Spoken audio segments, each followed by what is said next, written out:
I've been obsessed with this manga called Bokura no Kiseki recently, and I've decided to make it everyone else's problem. Yeah, I know that this big board format on YouTube is pretty dried out, but I am nothing if not also dried out. So you may be asking already, what is this manga even about?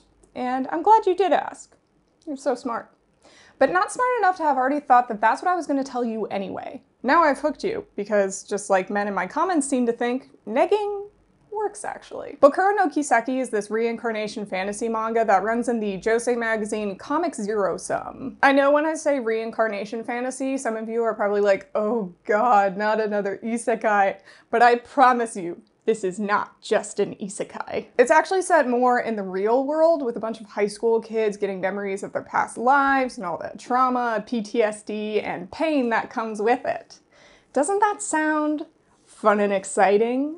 Don't you want to read it? What some of you may be thinking now is, well, wait, if there's a bunch of high school kids and a bunch of past lives, isn't that a huge cast of characters? And you would be right to think that, which is why in this video, I'm going to be giving you guys a guide to every character in Bokura no Kiseki. Plus, if you've seen the title, we may be in a little bit of a silly, goofy mood along the way. They're so crazy, I love them. There are actually 26 characters in the main cast, and with each one of these characters, there is a past life tied to them. So in total, we have 52 characters in the main focus cast. On top of that, they all start off a little hard to differentiate because the art is just a little bit rough in the beginning of the series, as well as the fact that they're all just pretty plain looking high school kids, so some of them don't have very distinct features. So I figured what better way to help ease people into this manga with a helpful guide. A guide! At this point, I am way too into big cast series because why am I making a video about Chihaya Furu and now this one? I am going to cover as much of this manga as I can, so that does mean there will be spoilers. I'll make sure to let you guys know what spoilers are going to crop up in which sections, so feel free to hang around for as long as you can, chill out, sit back, let's enjoy. Otherwise, if you want no information at all, then fucking leave already. God, what are you doing? You could have read the first chapter by the time I was done with this intro section. All right, let's go ahead and get into it. This is gonna be long and I don't want to give myself enough time to possibly regret doing this. We have these fun character photos that we'll be putting on the board behind us. And I just want you guys to imagine me walking into Walgreens and saying, "Hi, I would like my pickup order of 52 little manga characters, please." So the first character we meet is Minami Harusumi. He's a high school boy who's had visions of his past life where he was a princess named Veronica in a country called Zerestria. See how they're connected? In this past life, the princess, along with basically everyone who resided in her castle, was killed in an attack by the thought-to-be allied country, Mazwick. Minami used to tell everyone about these past lives back in middle school, and of course everyone just thought he was a weird nerd who liked Mushoku Tensei a little bit too much. He got outcasted and bullied basically all through middle school until one girl named Kamioka befriended him. She doesn't have much to do with the story, so we're gonna just kinda place her over here. Minami is able to remember how to use the past life magic in the present day and kind of realizes that there's consequences if he uses it to hurt anyone. It's basically his wake-up call that he can't let his past life influence his current one, and that's basically his motto going forward. He just wants everyone to chill out and not let their former beef affect their current reality. Even if he does have a hard time getting past this too, because Veronica has a lot of female pent-up rage inside her. Veronica essentially had to live her whole life being unable to decide anything for herself. She couldn't dress or act a certain way that she liked, and everything that she wanted to do was frowned upon for a girl to do. The girlies are never escaping sexism, I fear. She was also forced to live in a monastery until she turned 14, which was custom for any woman in Zerestrian royalty. Then when she turned 15, she was given her own castle to be the lord over. Her castle was basically the one thing she felt pride in, even if it was forced on her, because she enjoyed the company of all the squires and the priests and the servants who lived there with her. One of the squires that everyone thought that she was having a fling with was Glen Schreiber. And then we're gonna put that in a little pink, and we'll put a little question mark. I hope I have enough room. I have a feeling that this is like gonna get way too full too fast. Glen was almost always around her, and the two really enjoyed each other's company, so people kind of naturally assumed that they either liked each other or they were dating in some capacity. Not to mention, they were also seen in each other's rooms sometimes, so... When she turned 16 though, a marriage was decided for her as a peace treaty with the country of Moswick. She was to marry the Prince Eugene, who arrived in her castle with his own posse of knights and servants. Since they got married, we're gonna put them in green here. These two were friendly enough, and Veronica really looked up to Eugene until, you know, he betrayed her trust and destroyed her kingdom with giant magic beams and left her to rot and die. It's okay, because Eugene was just having a bad day and decided to commit some war crimes as a little treat. Obviously, Veronica has some pretty bitter feelings about a lot of things. Regret from being unable to protect her people and her castle, anger at Moswick for betraying their trust, and shame for being so helpless. My girl just really needs to go have a Florence Pugh angry frown walk into a forest and scream. But that's Minami's problem now. Okay, so what sets the entire story off from there is Minami's class is practicing for a basketball match for some sort of sports day. The basketball goes rogue and hits Minami's bag, where his notebook full of all of his notes of his past life in that language falls out. His classmates see that it falls out and pick it up, and they're trying to be like, oh, whose bag is this? Whose notebook is this? And they open it up to try to figure it out, and they see it, and then they feel a little wonky afterwards. Then, later that same day, Kamioka goes to her classroom because she forgot something, and she gets attacked by someone with magic. Minami and a group of some of his classmates see the bright light from the magic as well. Minami runs to go find out where that came from, because obviously he's like, someone else knows magic? I thought I was the only one. However, the group of people he was with who also saw the light start to get headaches, and they're like, what's going on? Thus, one by one, other people in his class begin to regain their memories of their past lives where they lived in that same castle. Outside of Minami, the first person that we know regains their memories is Takao Haruko. She is Minami's girlfriend. Yes, I forgot to mention that in the first chapter, Minami gets a girlfriend because he decides to confess to her out of nowhere in the hallway, and she's like, oh, well, yeah, I like you too. And now they're dating, and it was pretty cute. She's kind of a funny case because we don't really know what she was like prior to her getting her past memories. We just knew that she was a little quirky, and she's still very sweet though. Which basically exactly explains Minami, so they're a great match for each other. However, when she remembers who she was, she gets to be a little more stoic and reserved. Takao is the reincarnation of Rida Razorasare. I don't know if I actually pronounced that right. And Rida was actually Veronica's right-hand knight. After discovering this, Takao is literally always wearing her gym clothes if she's not wearing her uniform, because she thinks it's more comfortable and easier to move around in. Plus, she starts carrying a bat around everywhere since, you know, sword carrying is probably against the law. But like, at the same time, what exactly does she think she is going to do with this bat? She doesn't even play baseball. Rida is a pretty straightforward character, and she doesn't have many secrets about her. She also comes from a family of knights, and her father is like the commander of Zerestria. She always knew that she wanted to be a knight, although she did think that she was going to be working as a royal guard in the main castle, and not really as a personal aid for someone. Rida did really end up liking Veronica after their first meeting though, so even though she didn't really want to be a personal aid, she ended up enjoying it a lot because she liked Veronica. She and Veronica were pretty tight. Historians will call them best friends. Veronica insisted on them taking baths together and sleeping in the same bed, so you just kind of fill in the blanks there. Rida herself was even pretty possessive of Veronica. She would get jealous of characters like Glen, who obviously everyone thought that they were dating, as well as Carlo, who lived in the monastery with Veronica. This possessiveness also kind of melds into Takao's own feelings towards Minami in the beginning of the manga. Now, after Takao, there's that group of people who saw the bright light from the magic attack on Kamioka. The first of which from that group to fully regain their memories is Midou, who even goes as far to steal Minami's notebook that has all the past memories in it. Midou is mostly just a really nice guy who wants to help others and tries his best to do the right thing. Unfortunately, Unfortunately, he's the first character that kind of looks like a couple other characters, so just know that Midou only has a bad haircut. You'll understand what I mean when I go forward. Anyway, he remembers that he was a priest from the church named Jared Florio.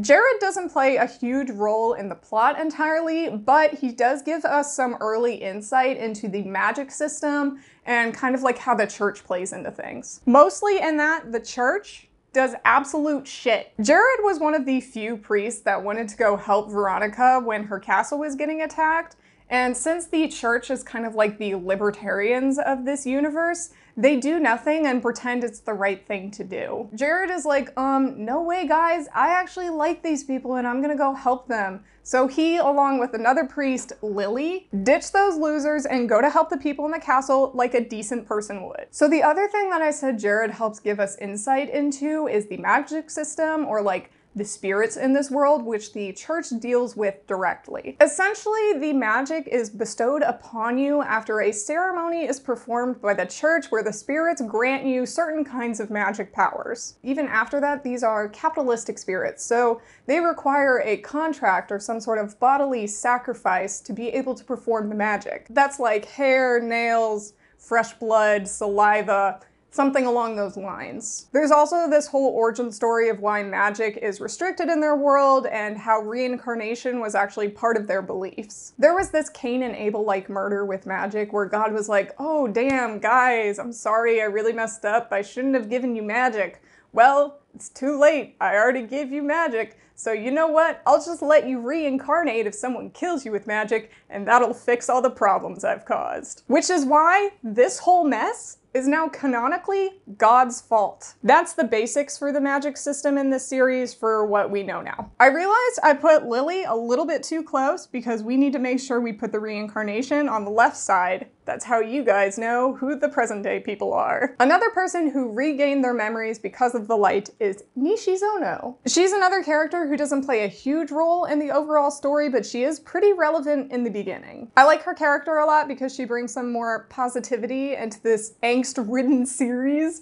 and she's just very happy-go-lucky and cute, and I love her. This attitude is actually the same as her reincarnation, Lily Eccleston, who is the other person who left the church to go help out the people in Veronica's castle during the attack. Lily is a person who disliked killing, which is why she ended up joining the church and becoming a priest. She was basically just very sweet and friendly all around. So the fact that the church wasn't, you know, helping people who were getting killed was kind of against the entire reason why she became a priest in the first place. The other reason that she wanted to go help in the attack on Veronica's castle, though, is because she had a big crush on Glen's half-brother, Bart Balbania. So we'll kind of do this, and we'll put an arrow so we know it's one way. When she went back to the castle, she actually found Bart on the ground dying, and she used the healing magic that no one should know about except for people of the church on him. If you do talk about this healing magic from the church, you get excommunicated as a priest and you lose your powers. Nishizono doesn't remember what happened to Bart after using this magic on him,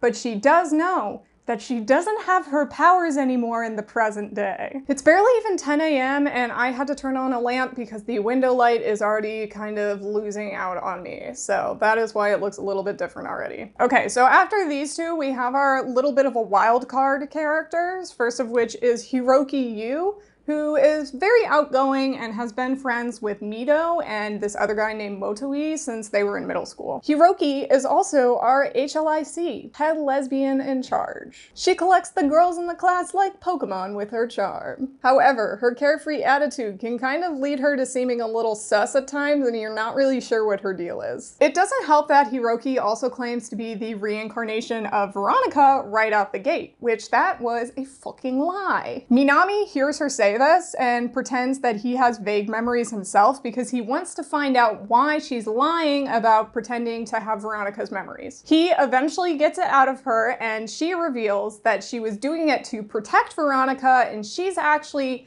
the Fang of House Balbania Bart Balbania. I should probably say that these two are brothers, so we'll do a line here. That's the brother line. So now we know that Lili saved him long enough for him to reincarnate because he got killed with magic. However, Hiroki also doesn't have her magic for some reason, so she can only protect herself by brandishing a bat at people as well. At first, because Minami doesn't really want to find out the truth behind the war, him and Hiroki don't get along right away, because she does. Hiroki kind of resents the fact that he doesn't act like Veronica now, so she thinks he's a coward because of this. But Minami thinks that she doesn't get to pass judgment on people from their past lives and the present lives because the present life people didn't do anything. They eventually sort out their differences though, and they start to get along just like they used to in the past. Bart is kind of a blunt character and acts very older brothery despite the fact that he's the younger between the two of them. He and Glen have always gotten along pretty well since childhood, even though Glen was treated really poorly by the rest of his family because he was bastard child. I always want to say bastard child like an actor on Game of Thrones, so I'm going to keep doing that. Overall, Bart is just a very good dude who wants the best for Glen. He's very wise towards other people who lived in the castle with him, and he was good friends with a guy named Cotton, who was also a squire who trained in the knighthood with him and Glen. We'll put Cotton here.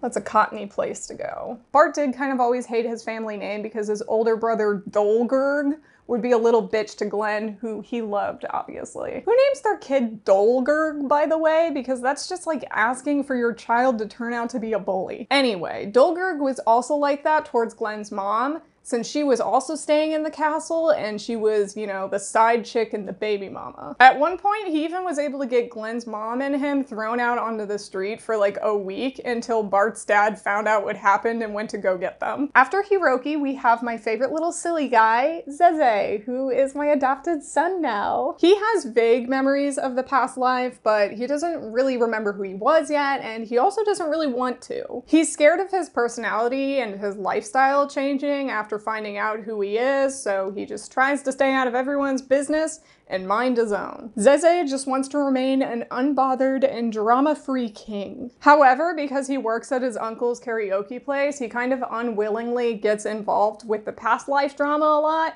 since everyone apparently has decided that the karaoke place is where they will meet for their meetings on the past life. Because of this, Zeze probably knows the most about everyone's past memories and their current goals or plans. He's pretty chill about it though, and he gives Minami advice whenever he can, since the two are pretty friendly with each other. And Minami really likes him because he finds his laid-back attitude very relaxing, considering nothing else in his life is relaxing. So because Zeze doesn't have his past memories yet, he will go next to Kamioka. After getting some important characters out of the way, I'm gonna go ahead and just lightning round with some people that don't matter as much, considering this video is probably 25 minutes already, and I wanna, you know, speed this up a little bit. Yunuma has low self-confidence and makes it everyone else's problem. He projects this on another character named Teshimano, and because of this, he causes a ruckus in the beginning of the series. Yunuma has memories of being a Moswick knight named Augustine, who was the captain of Eugene's royal guard. This was kind of a name only though, because he had royal blood. However, he had little to no experience, so they just kind of gave him the role and didn't expect him to do anything. Suzuki. He sits in the nexus of a bad haircut and wearing glasses, so that's how you differentiate him from Midou. He's thought to be the person who attacked Kamioka in the beginning of the series, however, he was just in the wrong place at the wrong time. Anyway, he has memories of being Aubrey, who was a Zoroastrian squire that lived in the castle. He doesn't do much else for the rest of the series. Is this ASMR? Is that some ASMR for you? Meguro. He has a bad haircut and a scar, so that's how you differentiate him from Midou and Suzuki. His scar actually developed out of nowhere, and it's the same scar as his past life, Chesmond. So they not only have the magic from the past life, but they also have the body altercations as well. That's important information. Chesmond is a Zoroastrian squire as well, and he got the scar when his brother attacked him and scratched his face because they were fighting over the family inheritance of magic, which can only be given to the first 4 children. Anna is Anna. She has memories of her past life as Adele, who is a maid for Veronica. Adele's mom also used to be a maid for Veronica when she was little, and she used to kind of resent Veronica because she thought she was taking her mom away. However, she still ended up following in her footsteps, and once she met Veronica, she also liked her too, because everyone likes Veronica. Ichinose wears glasses. Done. She's the reincarnation of a maid for Veronica named Nina Boucher. Done. You can kind of tell when a character is very unimportant because I couldn't find color images for them. Oki. She's kind of reserved because she is very unself-confident in her looks, especially compared to her past life, Carla. She thinks everyone is gonna laugh at her for being the opposite of how Carla looks, and she also has a little bit of a crush on another classmate named Nishina. Carla was a Moswick knight who always wanted to become a part of the royal guard. However, for Carla, people thought her looks were going to waste and that she should live her life as a normal woman because she was so pretty, she needs to go get married. Carla believed that looks never mattered, and she had a mismatched soul because she thought this way. Next we have Kimura, who's a little cutie, and she doesn't do much otherwise. She has the memories of a Moswick servant named Mimi, who basically, like every other girl that lived in that castle at the time, had a huge crush on Bart as well. He and Hiroki, they're really just lady killers. Enomoto is another glasses wearer who is friends with Oki. She has memories of the Zoroastrian servant named Cordelia, who basically wears her hair like it's 2008. As for these last three, I have photos of their present life, but their past lives were so insignificant that I couldn't even find good quality photos of them. First of which is Kikuchi, who wears his hair like he's a side character in Hannah Montana. At one point, he's lured onto a rooftop and attacked with magic, and then after that, he doesn't want to get involved in any of the past life stuff anymore. He has memories of being a Zoroastrian servant named Bino Vigo. Mika is friends with Adele. Her past life was as Bella of Bellington, who was a servant for Eugene back in Moswick, and she didn't necessarily want to leave Moswick since her mom was dying, but she had to go to Zoroastria anyway. Last of the lightning round is our man Hino, who has those chiseled cheeks that could cut through stone. Carved from the Grecian artists themselves. Handsome Squidward's son. I literally don't know anything about this guy. He has the memories of a Moswick servant named Doug. Okay, so after I did the lightning round, I took the liberty of updating the board a little bit more. So like adding in the crush lines, and the friend lines are in purple now. So that's what I did. I also had to move them over so I could leave more room for Moswick Knights whenever we get to them. This marks a section of light to mild spoilers, so nothing too spoilery yet. But if you don't want to know what happens beyond like volume 5, then I guess go ahead and leave. After all these people start to remember their past lives, things start to get a little messy. I mean, hormones are bad enough, but add in magic, and yeah, high school just got that much harder. There's a lot of conflicting goals and opinions between all these characters of what they should do going forward. Some of them want to find out the truth behind the war, some of them want to test their magic abilities, and some just want to get revenge. Messages in the language from their past life start popping up around the school, like in the schoolyard and on the blackboard, and they all say things about how they should remember their past or how they want to meet Veronica. Since only a select few people know that Minami is Veronica because he kind of wants to make sure that he's not going to be put in danger. Along with these messages, people keep attacking people with magic left and right, the first of which is Kikuchi, who I said gets attacked on the roof after he was lured up there.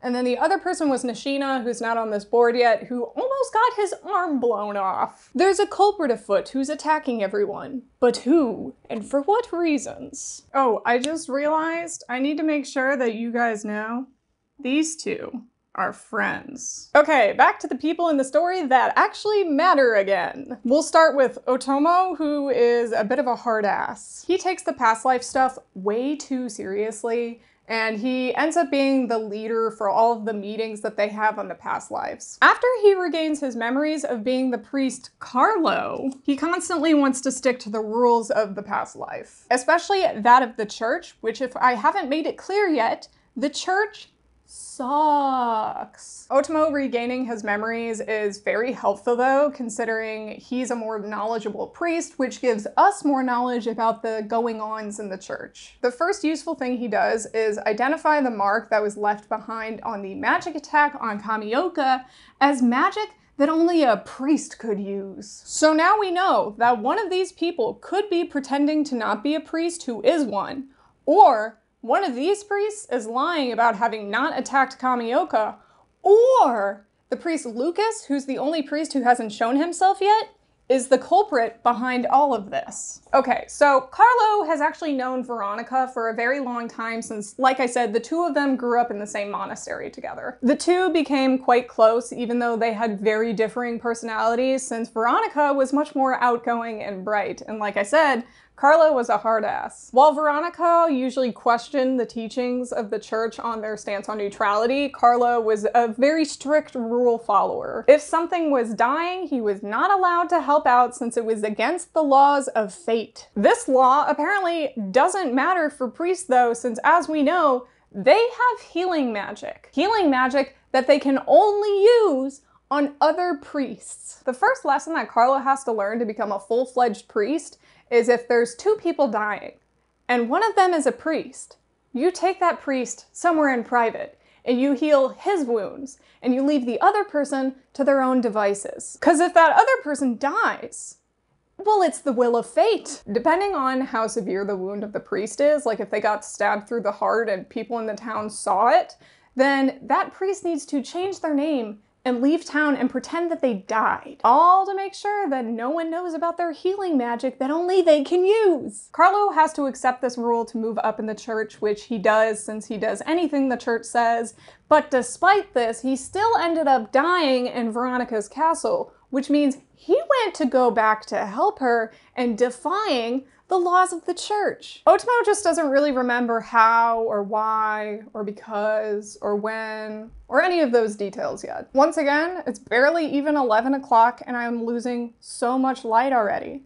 This is gonna be so difficult in post. Please don't say anything about all the lighting changes. Next is Maki, who is our resident GBIC, girl boss in charge. She seems a bit standoffish because of her looks, but she just tries very hard to make friends and gain trust with the others. All the lies and deception is just kind of making it hard for her to do so. She has memories of being a priest named Sydney, although despite this, she doesn't have the same feelings of being as strict about the church rules as Ootomo is. The first person that Maki thinks that she's getting to know better and kind of hitting it off with is Nanaura, who's not on the board yet, but he will be in a second. Although it turns out the Nanaura is actually double-crossing everyone. He's actually behind a lot of the cryptic messages in the attack on Kikuchi, and when Maki finds this out, he forces her to be in their group with Oki and Nishina. And his group is looking for Prince Eugene, because they think that he is probably reincarnated in this world. Like a girl boss, Maki pretends to play dumb to everything so she can get all the secrets from them and kind of know what's going on. But every girl boss must make their sacrifices, because Maki gets isolated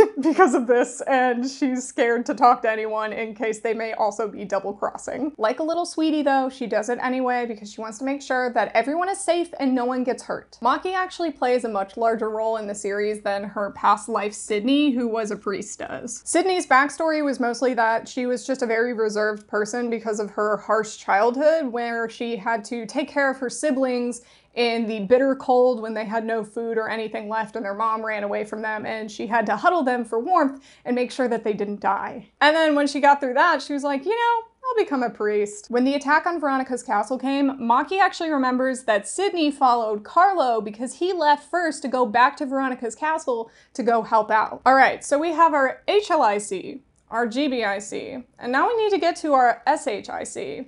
Shithead in charge, Nanaura. He sucks. Not a lot of school kids suck in this series, but he truly does in the beginning. He was part of the group that saw the bright light magic attack on Kamioka, and he regained his memories after that happened. He remembered that he was Cotton Orway, who was that Zoroastrian squire that was friends with Bart and Glen. So his little shitscapade started when he got cornered by a mastermind who he refuses to name because they threatened him and said that they would reveal the secrets of his past life that he doesn't want revealed. This mastermind is the one who told Nanaura to be writing the cryptic messages and attacking people, thus forcing the classmates to remember more and more about how they died in the attack on the castle, and giving them PTSD in the process. This mastermind that Nanaura is working for is thought to be Eugene by the rest of the class because those cryptic messages are being signed by him. However, like I said, Nanaura and Maki and Oki and Nishina are looking for Prince Eugene. So really, they're just signing it as Eugene to try and lure Eugene out. When Maki finds out that Nanaura was the one who attacked Kikuchi, he immediately corners her and says that he's going to pin the attack on her if she says anything. Even after that, he acts all high and mighty and is like, oh, I'm gonna protect you, and pretends that Maki's like a damsel in distress. On top of this, he has the absolute male audacity to ask her out too, because he's got a little crush on her. And the only reason Maki agrees to it is because she tries to get even closer to him and gain his trust even more so she can get his secrets. So because of that, we're gonna do a little squiggly line. This is a rocky relationship. So like I said, Nanaura has the past memories of Cotton Orway, who is a Zoroastrian squire. Cotton's family was once pretty important and powerful, but the name fell to ruin and he didn't want to leave it that way, so he decided to pursue a career in knighthood. Going to the school for knighthood is where he met Bart and Glen for the first time and became friends with them. Once he came to Veronica's castle as a squire, he met the Moswick knight Ashley, who he really looked up to. Ashley was also from a family that fell to ruin because his father was seen as a traitor to the king because they thought that he tried to murder him even though he pleaded innocent. Ashley's attitude on that is much more matter of fact than Cotton's was, which is why he finds him so admirable and sees him as a big brother. Ashley also gave him some advice that rather than restoring the family name, if he found someone he could protect, then that would be a much more noble cause. That advice made Cotton much more loyal to Veronica, and the two made a promise to protect her together. So while orange is the color of brothers, I'm gonna say it's the color of brother-like people as well, because we're gonna say that Cotton saw Ashley as a brother. So all that like promising to protect Veronica stuff is kind of the reason why Nanaura feels so bad about whatever secret it was in his past life that he can't remember. He was told by the mastermind that he betrayed Zoroastria and Veronica for Moswick to attack. This is how the mastermind was essentially able to blackmail Nanaura into having him do whatever he wanted. And while it's not entirely his fault, I don't forgive him for everything that he does to Maki. We haven't had many Moswickians in the mix yet, and so let's go ahead and get to those guys since they come more into play after the beginning. First of which is Nishina, who doesn't play a huge role in many of the events in the beginning. He is around a lot though, and he's kind of always sticking his nose in everyone's business and wanting to know the truth behind the war. So much so that he joins Nanaura's group because he wants to find out who Prince Eugene is. When following the mastermind's plan, who Nishina thinks is Eugene, he ends up getting attacked by magic. Yeah, this is the guy that almost got his arm blown off. He barely gets away and asks Maki to use the healing magic that he shouldn't know about on him so he doesn't die and all that. But getting attacked with magic was all an act that he came up with because Nishina actually thinks that Minami is Eugene. However, we all know that Minami is Veronica, but Nishina doesn't know that because he wasn't one of the people who found out that Minami was Veronica. And like we said, he desperately wants to meet Eugene. Nishina is the reincarnation of Ashley Givarch. As I mentioned in the section about Nanaura and Cotton Orway, Ashley's family fell to ruin because his dad was accused of murdering the king, so they had all their titles and their land stripped. His dad did used to be one of the king's most favored retainers, but they couldn't prove his innocence, and the other princes, not Prince Eugene, but the other princes, wanted to put his entire family to death, including him. Eugene was actually the only prince who advocated for the Givarch family, and while he couldn't get his dad not put to death, he at least saved the rest of his family. Obviously, due to this, Ashley is incredibly thankful to Eugene and feels very indebted to him. He was even offered a spot as an imperial knight by Eugene later on in his life as well. This harsh upbringing made Ashley much more wise and humble, which is why most of the Zoroastrian squires saw him as a big brother type. But don't let that wise and humble behavior fool you. Ashley is a little bit of a playboy because of those good looks. He could pull bitches whether he was a trader's son or not, and that, my fellow Americans, is what we call maxed out Riz. The next character is Teshimano, who is a pretty laid back dude and is a lot like Zeze, where he doesn't really want to get involved with the past life stuff. Also like Zeze though, he kind of just ends up getting pulled into everything against his will. I'm starting to think that these guys have no option but to serve their mandatory PTSD sentences. Teshimano has the memories of a Moswick knight named Vince, who was Eugene's right-hand man. He remembers how Vince had to like follow Eugene around like he was a dog, and he desperately hopes that Eugene doesn't pop up because he doesn't want to fall back into those old ways. As the right-hand man to Eugene, he was basically the closest person to him. He knew his schedule, his thoughts, and when he poops. But unfortunately, he wasn't the closest where it mattered.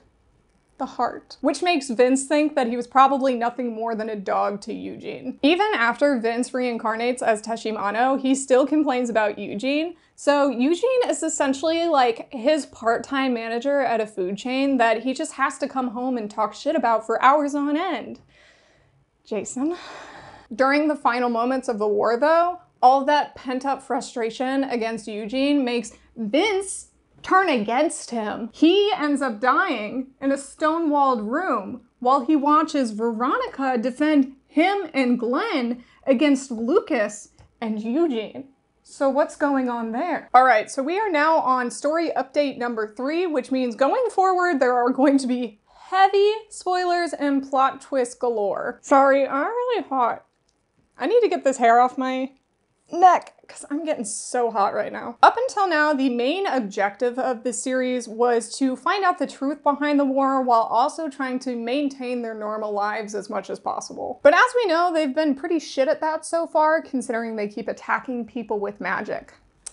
Teenagers and all their drama, am I right? But after Nishina got attacked by someone, they decided the best thing to do would just be to regain all their memories as quickly as possible so they can just put everything behind them and they can move forward for once. They also do this because they want to figure out who is behind all the attacks on them as well. Basically, right now, they think it could either be Lucas, who no one knows who he would be, or Eugene, because no one knows who he would be. Minami also decides that it's finally time that they figure out the truth behind the war, considering he was the one that was against it in the beginning, but Veronica's feelings have kind of been spilling out of him on accident, so he just decides it might be for the best. He should start to remember everything too. One of the biggest revelations during this part is that Nishizono remembers some key information about Bart's death. Some key information that Lili was there when he died. When he died of sword wounds. That's right, sword wounds, which means he can't reincarnate because he didn't die for magic. So then, who the fuck is Hiroki? It turns out that Hiroki isn't actually Bart, but his half-brother, Glen Shriver. This is confirmed because Hiroki has a gash on her ear like Glen had when he first met Veronica. She's actually had the past memories of being Glen since she was in middle school, and she was using Bart's name as a cover because she remembered that 3 people had said that they wanted to kill Glen, but she doesn't remember who they were. She wanted to figure out who these people were before she told anyone else that she was Glen because she didn't want people to come and try and kill her. So we come to find out that Glen's mother, Stella, wasn't actually his father's side chick, and his father wasn't his father at all. Glen's mother was actually someone that the head of Belbania House rescued from being a blood tank for how they used magic in the war from another nobleman. And, you know, she was also used as a bit else too, considering she was pregnant with Glen once she was taken into the Belbania House. The head of the Belbania House decided that Glen would be considered his bastard child, even though he wasn't his child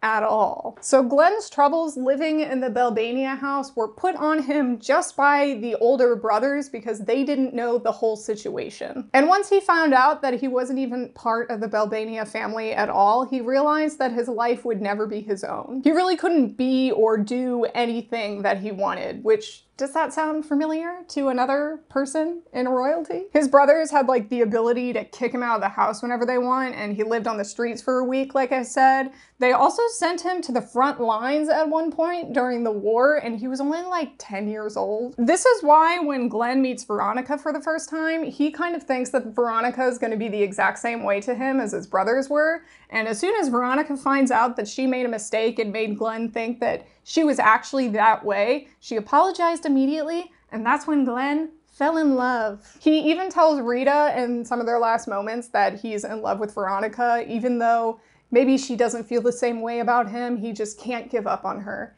And then Rita's essentially like, why don't you go tell her yourself? I'm not your messenger pigeon, because, you know, she's also in love with Veronica. So that's Glen's whole sob story. In between some of the reveals, we get introduced to a new character, Abe. He crops up here and there because he's a friend of Nanaura, but he doesn't regain his memories until much later in the series. He sees a little piece of candy rolling around on the ground, and it looks like the earrings that anyone who is serving Veronica has to wear, and that's when he regains his memories of his past life. He starts having flashbacks about the war and using magic on people and screaming and shouting, and he doesn't stop until Nanaura jumps from the second floor building on top of him. Yes, there are adults in this story, by the way, and they do get pissed off whenever they find out these kids are doing this. Abe has memories of a knight sent from Moswick to the castle to attack, named Clarence Birtwhistle. He's one of the first people to show up that was sent to the castle from Moswick, and that's how we find out a little bit of what was going on in Moswick and why they attacked. Clarence and the entire Moswick army was told by Eugene's older brother Evan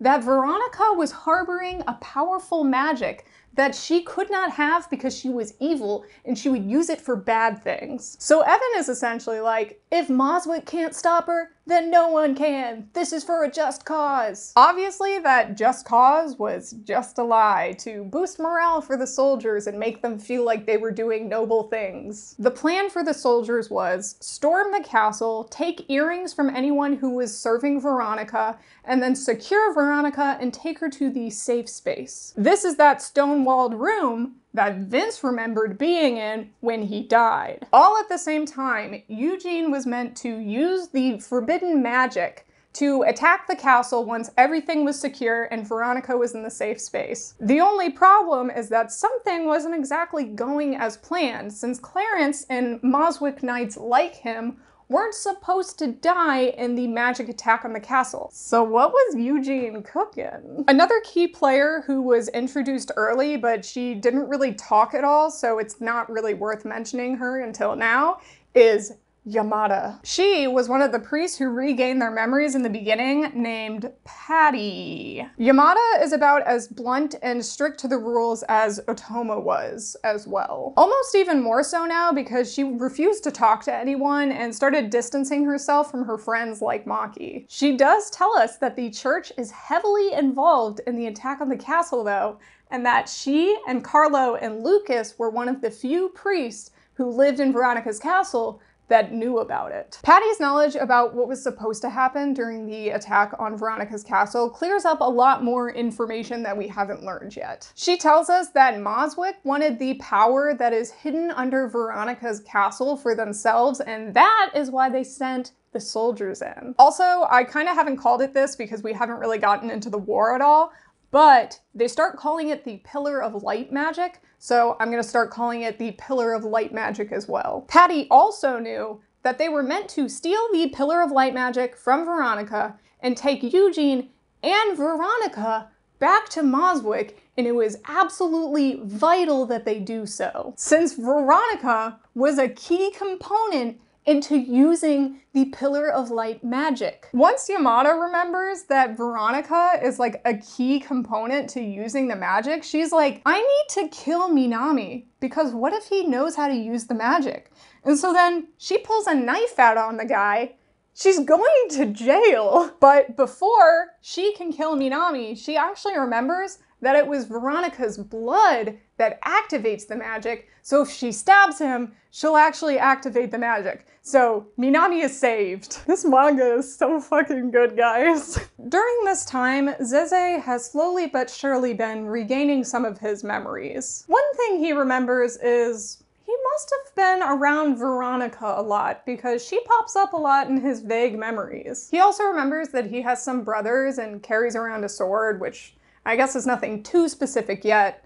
Oh yeah, and I forgot, Teshimano remembers that Zeze says something that is exactly what Eugene says to him in private. What? It's nothing. Well, maybe it's not nothing because Zeze does in fact remember that he is Prince Eugene. This happens after someone confesses to Zeze and he's like, no thanks, I don't really want to date anyone right now. And she's like, well, is it because you like anyone? And then he remembers Veronica saying his name to him and he's like, oh shit, I'm Eugene. So yeah, Zeze is Eugene. Mr. Happy-go-lucky cutie pie baby boy is a war criminal now. Which I guess isn't so bad considering the fact that most war criminals are that. Either way, baby boy is now baby girl, because Eugene is my man. Eugene's whole deal is that he's essentially caught in the crossfire of his older brother Evan's suspicion and low self-confidence because he's possibly an illegitimate heir to the throne. Eugene still wants to aid him though because he thinks he would be most suited to be the next king still, and he just really likes his brothers. He wants to support them whenever he can. He's just really into his family. He loves his family. However, his second brother Ishmael warns Eugene that if he doesn't obey his older brother, he may kill him. So while Eugene is very loyal to his family, he just wants his family to all get along and be happy brothers together, Evan's like, I hate you guys. Stay away from me. So Eugene was really just following Evan's orders to go marry Veronica and steal the forbidden magic because he wanted his family to be normal for once. Not just that, but Eugene knew that when he went to go marry Veronica, the wedding ceremony itself was the ritual performed by the church to give them the magic to use the forbidden spell. Both of their blood is the only thing that can activate the Pillar of Light magic, which is why Eugene killed everyone and himself. He didn't attack the castle because he hated Veronica. He just didn't see another way to protect her. Ugh. So we need to get into another guy now who I've mentioned already, but I didn't put him up because we haven't really talked about his reincarnation at all. He did get his memories pretty early though. This is Motoi, who was the guy that was Hiroki and Midou's friend since middle school. He actually has a huge crush on Hiroki and he confesses to her at one point and she rejects him because, as we said, she's the HLIC. However, he takes it like a true king because he likes and he cares for Hiroki no matter what. Up until the time that Zeze remembers that he's Eugene, we really don't hear much about his reincarnation. We just know that he was a knight from Moswick. That Moswick's knight name was Calvin Plantard, who's got the best Ariana ponytail around. The reason that he only told his real motives to Zeze was because Calvin was actually a spy for the second prince Ishmael. Calvin was Ishmael's right-hand knight who was kind of working in the shadows to make sure that Eugene wasn't doing anything suspicious while he was in Zerestria. Basically, he was making sure that everything was going as Evan originally planned until he got new orders from Ishmael. Ishmael told him that if Eugene were to continue to do the orders from Evan of taking the forbidden magic and coming back to Moswick, then he had to kill him. These brothers are fucked up. I think we all know this by now. The reason that Eugene decides to listen to Ishmael and go against his brother's orders is because he found out that his brother Evan poisoned his younger brother when they were little, and he was really fond of his younger brother. Now, while we knew that these brothers were fucked up, that's when Eugene realized that his brothers were fucked up. And that's when Eugene decided that rather than listening to his brother Evan, he would rather die and kill everyone else because he's a dramatic little fucker. Okay, we are so close to being done now. We just have a couple more loose ends to tie up so we can get all of these characters accounted for. All right, I'm putting my hair back down. In the midst of all of this commotion, there was actually one more character that regained their memories along with Abe. This guy is Watanabe, and he was really good friends with Abe and Nanaura, and he regained his memories when Abe started screaming in the halls and going crazy. Although, for some reason, he refuses to tell anyone who he is. That is until we get some crucial information. Do you guys remember when I said that Maki used her healing power on Nishina? Well, she hadn't used her powers since then. And do you guys also remember how I said that if a priest uses healing magic on not another priest, they get excommunicated and lose their powers? Well, Maki can still use her powers.